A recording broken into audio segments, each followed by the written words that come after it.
This is my summary for chapters 4 through 8, the second reading stuff that you're doing for Jane Eyre.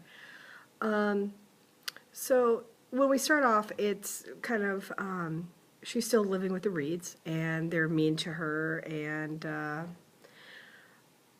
you know that she's going to go to school. And she has a really well-known argument with Mrs. Reed, especially when she's getting ready, about when Mr. Brocklehurst comes, Mrs. Reed tells him that Jane is a deceitful child and that she's willful and passionate, and that's not really necessarily good traits to have if you are in the Victorian era and you're going to be a lady, right? You're supposed to be respectful at all times, and you're to be obedient, and she should be humble and take whatever punishment's coming her way.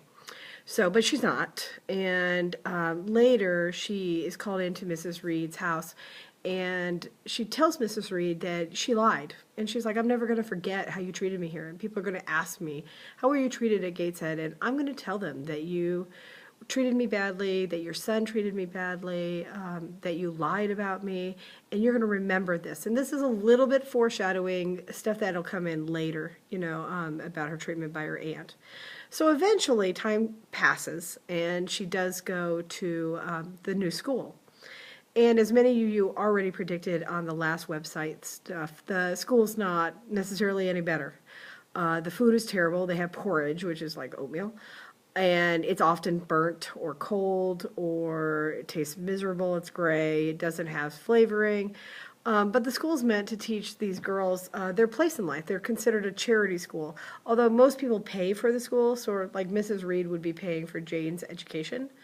Other girls can't afford it, and so the state picks it up. But most of them would have some benefactor kind of sort of paying the way. And she's there, and she befriends Helen Burns, who's a very good soul. I feel sorry for Helen. I always feel sorry for Helen. Like at one point they beat her with these branches of sticks, and I can't exactly tell what Helen did wrong other than she doesn't show emotion, and so it seems they think she's stuck up or full of herself, so they're trying to break her, you know, think like boot camp or something like that. And this is giving us a picture of what the school's like. Miss Temple's the really nice teacher, and so she brings them bread and cheese. She feels sorry for the kids.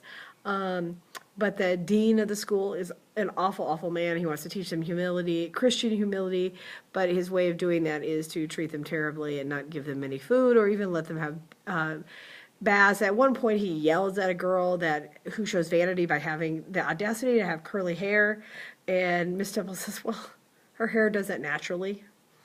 So you have a new picture, and this is the Little Orphan Annie kind of part of the story that I told you that you would see. But we see more pictures of Jane, like she understands Christianity, but sort of also see some irregularities in terms of the Christian nature. Like, you know, you should be giving and honest and humble, and she notices and points out often the hypocrisy of those who are supposed to be Christian and know better. And so at one point, she befriends Miss Temple. She has Helen. So there are some highlights to Jane's life. So that's kind of some hope. Hopefully this part is a little on the dreary side. It's not necessarily the most exciting. We're getting there. Trust me. We're getting there. We're going to get to a point where you have to know what's going to happen. We're just not there yet. So hopefully you're looking at some of these and seeing some of those values that they think that they have. There's definitely a class structure, but Jane at least is able to navigate a little bit. The school is extremely poor, and you're going to see that as we go forward, and that affects how they not only have their clothing and their food, but also disease will spread rapidly through the school. So, but Jane's learning toughness. She's a mentally tough cookie. And, you know, she continually breaks the mold of what is a Victorian hero, because she's a woman. Well, not quite yet, but, you know, she's a female. And she's not docile or quiet or shy. She's spunky, and she tells him what she thinks, and isn't afraid to stand up for herself. And she is very independent, and that is not generally thought of as Victorian attributes for a lady, which is why I adore her. So I hope you got through the reading. I hope this helps answer some of the questions, and that you can do that in a fashion that's correct.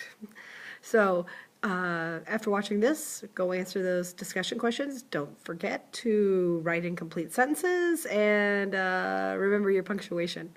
So thanks for listening. Hope it helped. See you next time. Bye.